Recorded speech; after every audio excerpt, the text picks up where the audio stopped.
বিরতির পর স্বাগত। এবার খেলার দিকে নজর রাখতেই হয়, কারণ খুব দ্রুতই ইংল্যান্ডের সাথে ম্যাচ হতে চলেছে ভারতের, অর্থাৎ ভারতীয় টিম কিন্তু এবার খেলবে ইংল্যান্ডের বিরুদ্ধে। তার আগেই ঘোষিত হলো ভারতীয় দল। অধিনায়কের দায়িত্ব পালন করবেন শুভমান গিল। 18 সদস্যের দলে একাধিক নতুন মুখ রাখা হয়েছে, কিন্তু এই নতুন মুখে কারা থাকছেন? কোনো কি আইপিএল প্লেয়ারকে দেখা যাবে এই নতুন ফরম্যাটে? বিস্তারিত বিষয়ে জানবো। টেলিফোন লাইনে যুক্ত হয়ে গেছে প্রতিনিধি বিপ্লব চন্দ্র। বিপ্লব দা, ঠিক কি জানতে পারছো? কি নতুন চমক রাখছে ভারতীয় দল? উড়ে যাবে ইংল্যান্ডের বিরুদ্ধে টেস্ট খেলার জন্য, এবং ইংল্যান্ডের মাটিতে ইংল্যান্ডের যে টাফ উইকেট, সেই উইকেটে ভারতীয় দল 5টি টেস্ট ম্যাচ খেলবে।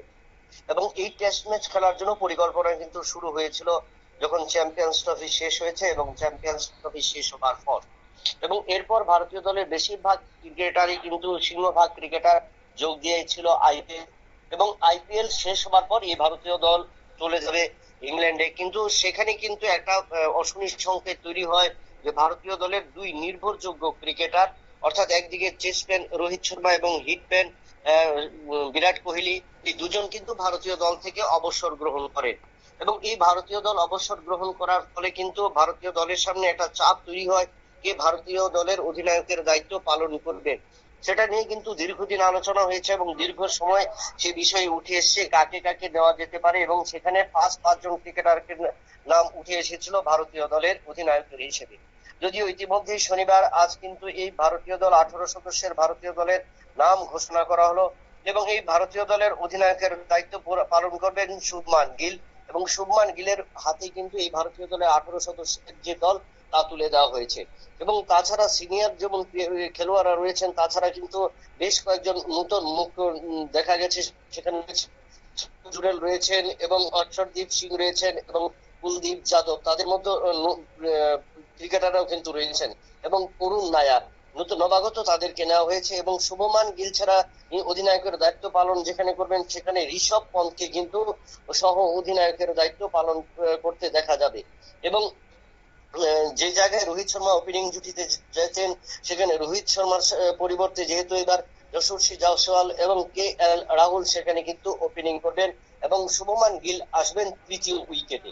এই হলো ভারতীয় দলের পরিকল্পনা। যদি সেক্ষেত্রে 18 সদস্যের যে দল, সেই দল থেকে কিন্তু বাদ দেওয়া হয়েছে মোহাম্মদ শামিকে, কারণ আইপিএল ক্রিকেটেও কিন্তু মোহাম্মদ শামি নিজের সেই পারফরমেন্স তুলে ধরতে পারেননি। এবং তার বিচারে কিন্তু আজ যে দল ঘোষণা করা হয়েছে, অঙ্কিতা, সেখানে জানিয়ে রাখি যে অধিনায়ক হিসেবে রয়েছেন শুভমান গিল, তাছাড়া রয়েছেন অভিমন্যু ঈশ্বরন, যশস্বী জয়সওয়াল, কে এল রাহুল, করুণ নায়ার, সাই সুদর্শন, রবীন্দ্র জাডেজা, ওয়াশিংটন সুন্দর, নীতিশ কুমার রেড্ডি, ঋষভ পন্থ, ধ্রুব জুড়েল, জসপ্রীত বুমরাহ, মোহাম্মদ সিরাজ, প্রসিদ্ধ কৃষ্ণ, আকাশদীপ সিং, হর্ষদীপ সিং, শার্দুল ঠাকুর এবং কুলদীপ যাদব। এই 18 সদস্যের ব্রিগেড কিন্তু ভারতীয় দলের জন্য ঘোষণা করা হয়েছে। তবে যেহেতু ইংল্যান্ডের উইকেট অনেকটাই ফাস্ট উইকেট এবং কালো মাটির উইকেট, সেখানে কিন্তু ভারতীয় দলের পেস বোলারদের উপর সবচেয়ে বেশি দায়িত্ব থাকবে। তার পাশাপাশি নতুন অধিনায়ক কতটুকু দায়িত্ব পালন করতে পারবেন, সে জায়গায় কিন্তু একটা সন্দেহান আছে। কারণ এখানে কিন্তু জসপ্রীত বুমরাহ যাকে নিয়ে ধরা হয়েছে, কিন্তু সেই জায়গায় জসপ্রীত বুমরাহ কতটুকু দায়িত্ব পালন করতে পারবেন। কারণ আমরা যেটা দেখেছিলাম ভারত এবং অস্ট্রেলিয়ার বিরুদ্ধে যখন বর্ডার গাভাস্কার সিরিজ চলছিল, সেখানে প্রথম এবং পঞ্চম টেস্টে কিন্তু ভারতীয় দলের দায়িত্ব পালন করেছিলেন জসপ্রীত বুমরাহ। সেই জায়গায় জসপ্রীত বুমরাহ চোটের কারণে দলের বাইরে, এবং ততটুকুতে জসপ্রীত বুমরাহ কিন্তু ফিটনেস নন। তার কারণে কিন্তু নির্বাচকরা কিন্তু বারবার বলা হয়েছে যে জসপ্রীত বুমরাহকে দলে রাখা হলো, সেই ক্ষেত্রে তার হাতে কিন্তু অধিনায়কের দায়িত্ব তুলে দেওয়া হবে না। সেটা কিন্তু আজ দল ঘোষণার পর পরিষ্কার হয়ে গেল। এবং সেখানে জসপ্রীত বুমরাহ কতটুকু লোড নিতে পারবেন, কারণ একাধারে 50 ওভার বল করা, বা যেহেতু 5টি টেস্ট থাকবে, সেখানে একটা প্রেস্টিজ ইস্যু থাকবে ভারতীয় দলের কাছে। কারণ ইতিমধ্যে আমরা যেটা দেখেছি যে চ্যাম্পিয়ন্স ট্রফিতে ভারতীয় দল অস্ট্রেলিয়ার বিরুদ্ধে পরাজিত হয়েছে 3-1 ব্যবধানে, কিন্তু দুটো টেস্টে অধিনায়কের দায়িত্ব পালন করেছিলেন জসপ্রীত বুমরাহ।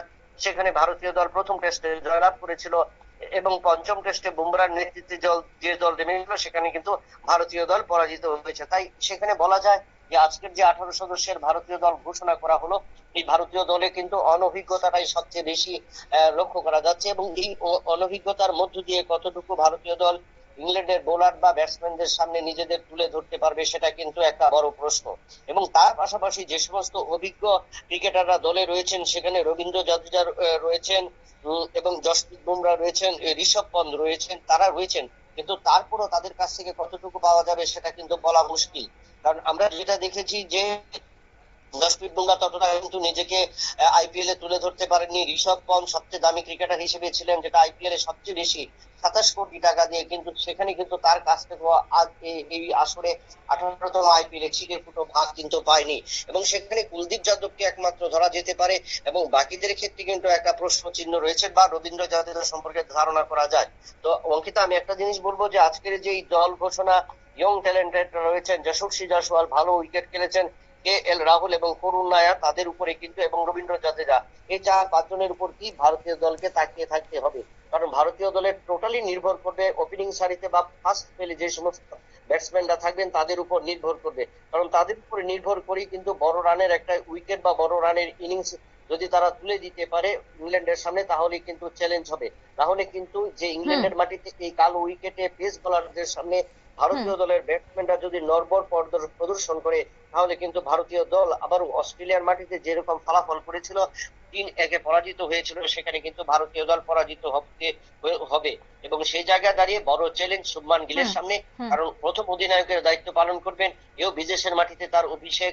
সেই অধিনায়কের দায়িত্ব এখন দেখার বিষয়, গোটা দলকে নিয়ে শুভমান গিলের নেতৃত্বে এই 18 সদস্যের ভারতীয় দল কতটা চমক দিতে পারে। একদমই। অঙ্কিতা, ধন্যবাদ তোমাকে। অর্থাৎ অভিষেক হতে চলেছে শুভমান গিলের, প্রথমবার বিদেশের মাটিতে গিয়ে প্রতিনিধিত্ব করবে। এবং যেহেতু ক্যাপ্টেন্সির দায়িত্ব দেওয়া হয়েছে শুভমান গিলকে, তাই দেখার বিষয় ভারতীয় দল কতটা পারফরমেন্স দেখাতে পারে। এবং ভারতীয় দলের প্রত্যেকেরই আশা রয়েছে যে জয় অবশ্যই বিদেশের মাটি থেকে ছিনিয়ে আনবে ভারতীয় দল। নিয়ে নিচ্ছি ছোট্ট একটি বিজ্ঞাপন বিরতি, সঙ্গে থাকুন।